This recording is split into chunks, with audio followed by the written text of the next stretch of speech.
오늘의 키워드를 알아볼까요? 종사자가 사망하는 경우 성립하는 안전보건 확보 의무 위반 치사죄는 개인 사업주 또는 경영 책임자 등이 법 제4조 또는 제5조에 따른 안전보건 확보 의무를 위반하여 종사자를 사망에 이르게 한 경우에 성립합니다. 종사자에게 부상 또는 직업성 질병이 발생한 경우 성립하는 안전보건 확보 의무 위반 치상죄는 개인 사업주 또는 경영 책임자 등이 법 제4조 또는 제5조에 따른 안전보건 확보 의무를 위반하여 종사자 중 동일한 사고로 6개월 이상 치료가 필요한 부상자가 2명 이상 발생하거나 동일한 유해 요인으로 급성 중독 등 대통령령으로 정하는 직업성 질병자가 1년 이내 3명 이상 발생한 경우에 성립합니다. 중대재해처벌법은 개인 사업주 또는 경영 책임자 등이 법 제4조 또는 제5조에 따른 안전보건 확보 의무를 위반한 경우에 바로 처벌하는 것은 아니며 개인 사업주 또는 경영 책임자 등이 제4조 또는 제5조의 안전 및 보건 확보 의무를 위반하여 중대산업재해에 이르게 한 경우에 처벌합니다.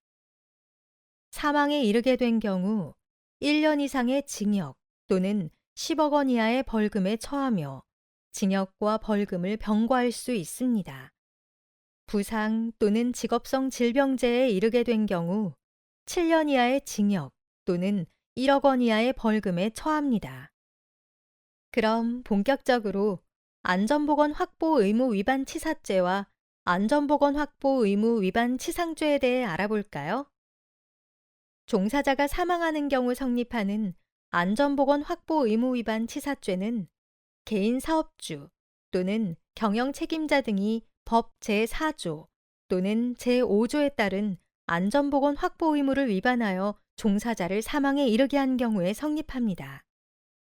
종사자에게 부상 또는 직업성 질병이 발생한 경우 성립하는 안전보건 확보 의무 위반 치상죄는 개인 사업주 또는 경영 책임자 등이 법 제4조 또는 제5조에 따른 안전보건 확보 의무를 위반하여 종사자 중 동일한 사고로 6개월 이상 치료가 필요한 부상자가 2명 이상 발생하거나 동일한 유해 요인으로 급성 중독 등 대통령령으로 정하는 직업성 질병자가 1년 이내 3명 이상 발생한 경우에 성립합니다. 정리하자면 개인 사업주 또는 경영 책임자 등의 법 제4조 또는 제5조 의무 위반 사항, 미필적 고의를 포함한 법 제4조 또는 제5조 의무 불이행에 대한 고의, 그리고 사망이나 부상 또는 질병이라는 결과의 발생과 법 제4조 또는 제5조 의무 위반과 결과 발생 사이에 인과관계가 인정되어야 합니다. 여기서 미필적 고의의 정의와 관련하여 판례는 사업주가 사업장에서 안전조치가 취해지지 않은 상태에서의 작업이 이루어지고 있고 향후 그러한 작업이 계속될 것이라는 사정을 미필적으로 인식하고서도 이를 그대로 방치한 경우에도 고의를 인정하였습니다. 만약 안전보건 확보 의무 위반 치사죄 또는 안전보건 확보 의무 위반 치상죄로 형을 선고받고 그 형이 확정된 후 5년 이내에 다시 안전보건 확보 의무 위반 치사죄 또는 안전보건 확보 의무 위반 치상죄를 저지른 자는 각 형에서 정한 형의 2분의 1까지 가중합니다. 또한 법인 또는 기관의 경영 책임자 등이 그 법인 또는 기관의 업무에 관하여 안전보건 확보 의무를 위반하여 중대산업재해에 이르게 한 경우 해당 경영 책임자 등을 벌하는 외에 그 법인 또는 기관 그 자체를 벌금형의 형사벌로 처벌합니다. 만약 종사자가 사망한 경우에는 50억 원 이하의 벌금을, 종사자가 부상 또는 직업성 질병에 해를 입은 경우에는 10억 원 이하의 벌금을 부과합니다. 이는 법인 또는 기관이 그 위반 행위를 방지하기 위하여 해당 업무에 관하여 상당한 주의와 감독을 게을리한 경우에 한하여 적용되며 기업의 준법 문화가 판단의 중요한 자료 중 하나가 될 수 있습니다. 법인 또는 기관이 상당한 주의 또는 감독 의무를 게을리하였는지 여부는 당의 위반 행위와 관련된 모든 사정, 즉 당해 법률의 입법 취지 처벌 조항 위반으로 예상되는 법익 침해의 정도, 그 위반 행위에 관하여 양벌 규정을 마련한 취지 등은 물론 위반 행위의 구체적인 모습과 그로 인하여 실제 야기된 피해 또는 결과의 정도, 법인의 영업 규모 및 행위자에 대한 감독 가능성 또는 구체적인 지휘 감독 관계, 법인이 위반 행위 방지를 위하여 실제 행한 조치 등을 전체적으로 종합하여 판단합니다. 만약 법 제8조 제1항을 위반하여 경영 책임자 등이 안전보건 교육을 정당한 사유 없이 이행하지 않은 경우에는 5천만 원 이하의 과태료를 부과합니다. 구체적으로 1차 위반 시 1천만 원, 2차 위반 시 3천만 원, 3차 위반 시 5천만 원의 과태료를 부과합니다. 중대산업재해 발생 사실을 공표하는 이유는 무엇일까요? 공표란 행정법상 의무 위반 또는 의무 불이행이 있는 경우 행정기관이 그 의무 위반자 또는 불이행자의 명단과 그 위반 또는 불이행한 사실을 국민에게 알려 여론의 압력을 통해 간접적으로 의무 이행을 확보하는 것을 의미하는데요. 이는 그 위반 사실에 대한 국민의 알 권리를 충족하는 데 기여하고 해당 기업에 대한 사회적 평가를 가능하게 하는 수단이 됩니다. 중대산업재해 발생 사실을 공표하는 대상은 안전보건 확보 의무를 위반하여 발생한 중대산업재해가 요건이므로 해당 범죄형이 확정되어야 하며 법 제12조에 따라 범죄형이 확정되어 법무부 장관으로부터 고용노동부 장관에게 그 범죄 사실이 통보된 사업장을 대상으로 합니다. 공표 내용은 중대산업재해 발생 사실의 공표라는 공표의 제목과 해당 사업장의 명칭, 중대산업재해가 발생한 일시, 장소, 대산업재해를 입은 사람의 수, 사업주 또는 경영 책임자 등의 위반 사항을 포함한 중대산업재해 내용과 그 원인, 그리고 해당 사업장에서 최근 5년 내 중대산업재해 발생 여부이며 공표 기간은 1년입니다. 이번에는 중대재해 발생 시 조치사항과 대응 방안에 대해 알아보겠습니다. 중대산업재해가 발생하거나 발생할 급박한 위험이 있을 경우를 대비하여 작업 중지, 근로자 대피, 위험 요인 제거 등 대응 조치와 중대산업재해를 입은 사람에 대한 구호 조치, 그리고 추가 피해 방지를 위한 조치에 관한 매뉴얼을 마련하여야 합니다. 그리고 매뉴얼이 현장에서 잘 조치되고 있는지를 반기 1회 이상 점검하여야 합니다. 우선 대응 조치를 위해 통신 설비를 이용하여 상황을 전파하고 즉시 작업을 중지합니다. 작업을 중지하고 대피한 근로자는 지체 없이 그 사실을 관리감독자 등에게 보고하고 관리감독자 등은 보고를 받으면 안전 및 보건에 관하여 필요한 조치를 합니다. 사업주는 산업재해가 발생할 급박한 위험이 있다고 근로자가 믿을 만한 합리적인 이유가 있을 때에는 작업을 중지하고 대피한 근로자에 대하여 해고나 그 밖의 불리한 처우를 해서는 안 됩니다. 다음으로 사고 상황별 초기 대응 조치를 마련합니다. 감전 시 즉시 전원을 차단하고 통전 차단을 확인하고 질식 시 작업을 중지하고 신선한 공기가 있는 곳으로 대피합니다. 화재 시에는 소화기를 이용하여 초기 진화를 실시하고 진압이 힘들 경우 신속히 대피합니다. 무너짐의 경우 해당 공종의 기계 장비를 정지하고 2차 피해 발생을 방지합니다. 재해 발생 시 기계를 정지하고 유해물질 누출 시 가까운 밸브를 차단하고 신속히 대피하며 호흡기 등을 보호합니다. 인화성, 산화성 물질이 누출될 경우 점화원 발생 억제 조치를 취하고 접촉을 금지합니다. 중대재해가 발생하였거나 급박한 위험이 있는 경우에는 작업을 중지하고 비상대피 장소로 긴급 대피합니다. 관리감독자는 비상대피 안내 장소를 지정 및 교육하고 모든 근로자가 적정한 시간 내 대피할 수 있는 경로를 확보하고 응급 차량 및 사고 복구 차량 접근이 가능하도록 진입로를 확보하는 비상대피 훈련을 하여야 합니다. 상황 발견자와 관리감독자 등이 119에 신고하고 응급처치를 시행합니다. 또 관할 고용노동관서 등에 신고하고 안전보건관리 책임자, 본부 전담조직 등에 보고합니다. 현장 보존을 위해 소방서, 산재예방 근로감독관 등의 현장 보전 지휘에 협조합니다.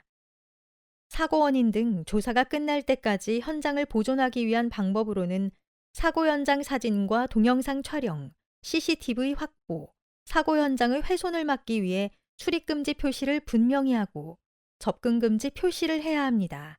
또 응급구조를 위한 구조활동 외에 생산활동 등 모든 업무를 제한하는 방법 등이 있습니다.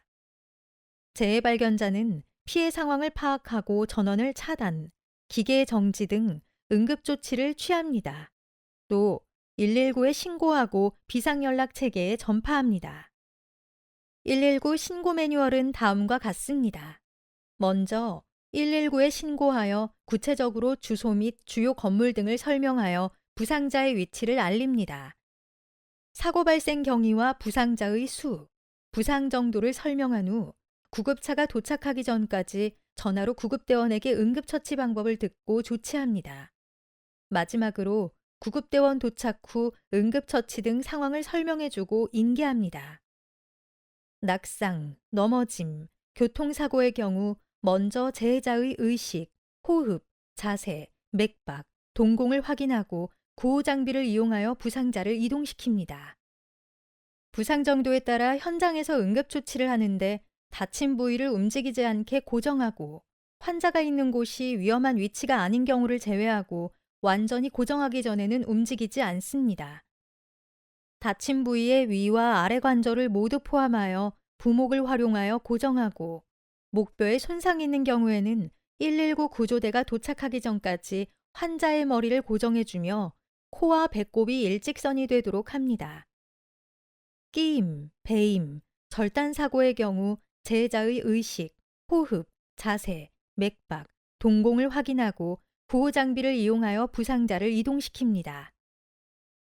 부상 정도에 따라 현장에서 응급조치를 하는데 먼저 위험한 장소에서 안전한 장소로 옮긴 후 지혈대 및 압박붕대로 출혈을 막아줍니다. 출혈 부분을 높여주고 안정되게 눕히고 병원에서의 수술을 대비하여 절대로 물, 음료 등의 섭취를 금지합니다. 쇼크 방지를 위해 보온하여 즉시 병원으로 이송하고 절단 부위를 생리식염수로 씻어 깨끗한 거즈로 감쌉니다. 거즈로 감은 부위에 다시 큰 타올로 감싼 후 비닐봉지 등으로 밀봉하여 얼음과 물 1대1의 비율로 섞은 용기에 담아 냉장 상태를 유지하고 환자와 함께 접합 가능한 전문 병원으로 신속히 이동합니다. 충격 쇼크로 인한 사고 시에는 재해자의 의식, 호흡, 자세, 맥박, 동공을 확인하고 구호장비를 이용하여 부상자를 이동시킵니다. 부상 정도에 따라 현장에서 응급조치를 하는데 머리에 부상이 없을 경우 하체를 20에서 30cm 높이고 가슴 부상으로 호흡이 힘들 경우 머리와 어깨를 높입니다. 의식이 있는 경우 따뜻한 물, 차 등을 조금씩 마시게 하고 의식이 없거나 희미한 경우 수술을 요할 때에는 원칙적으로 물을 주지 않는데 환자가 심하게 원할 때에는 거즈에 물을 적셔 입 언저리에 대어줍니다. 화상사고의 경우에도 동일하게 재해자의 의식, 호흡, 자세, 맥박, 동공을 확인하고 구호장비를 이용하여 부상자를 이동시킵니다. 응급처리 요령으로는 화상 부위의 열기와 통증이 가라앉을 정도로 찬물에 담그고 의복을 벗기지 말고 화상 입은 곳을 처치하고 담요 등으로 환자를 덮고 안정시켜 속히 병원으로 이송합니다. 상처에 붙은 의복은 병원에서 떼도록 하며 상처의 탈지면을 직접 대거나 쇠붙이 등 상처에 붙어있는 물건을 떼려고 하여서는 안 되며 물집을 터뜨려서도 안 됩니다. 전기감전 시에는 즉시 전기를 차단하고 안전한 장소로 옮긴 후 환자를 응급처치합니다. 호흡 정지 시에는 인공호흡 및 자동 심장 충격기를 사용합니다. 119 구급대가 도착할 때까지 응급처치를 실시하며 병원으로 이송하여 치료를 받습니다. 마지막으로 가스 누출 중독 사고의 경우 재해자의 의식, 호흡, 자세, 맥박, 동공을 확인하고 구호장비를 이용하여 부상자를 이동시킵니다. 2차 폭발 위험이 발생할 우려가 있을 경우에는 즉시 근로자를 안전한 장소로 대피시킵니다. 현장에서 응급조치를 실시하는 경우 먼저 신선한 공기가 있는 곳으로 환자를 옮긴 후 의복을 이완시키고 인공호흡을 실시합니다. 환자가 의식이 없을 때에는 심폐소생술 및 인공호흡을 실시하면서 빨리 고압산소가 있는 병원으로 옮겨야 합니다. 추가 피해 방지를 위해서는 어떤 조치를 취해야 할까요? 산업재해로 사망자 또는 3일 이상의 휴업이 필요한 부상을 입거나 질병에 걸린 사람이 발생한 경우, 산업재해가 발생한 날로부터 1개월 이내에 산업안전보건법 시행규칙, 별지 제30호 서식의 산업재해 조사표를 작성하여 관할 지방고용노동관서에 제출하여야 합니다. 중대재해가 발생한 경우에는 다음의 사항을 관할 지방고용노동관서에 전화, 팩스, 그 밖에 적절한 방법으로 지체 없이 보고하여야 합니다. 보고사항으로는 발생 개요와 피해 상황, 조치와 전망, 그 밖에 중요한 사항이 있습니다. 산업재해가 발생한 경우에는 사업장의 개요와 근로자의 인적 사항, 재해 발생의 일시와 장소, 재해 발생 원인과 과정, 그리고 재해 재발 방지 계획을 기록하여 이를 3년간 보존하여야 합니다. 산업재해 발생 원인의 분석 및 검토는 일반적으로 다음 순서에 따라 실시합니다. 먼저 산업재해 발생까지의 과정을 파악하고 물적, 인적, 관리적 측면에서 사실을 수집합니다. 다음으로 물적, 인적, 관리적 측면에서 재해 요인을 파악합니다. 재해 요인의 상관관계와 중요도를 고려해 직접 원인과 간접 원인을 결정합니다. 다음, 근본적인 문제점 및 재해 원인을 근거로 동종 또는 유사 재해 방지 계획을 구체적으로 수립합니다.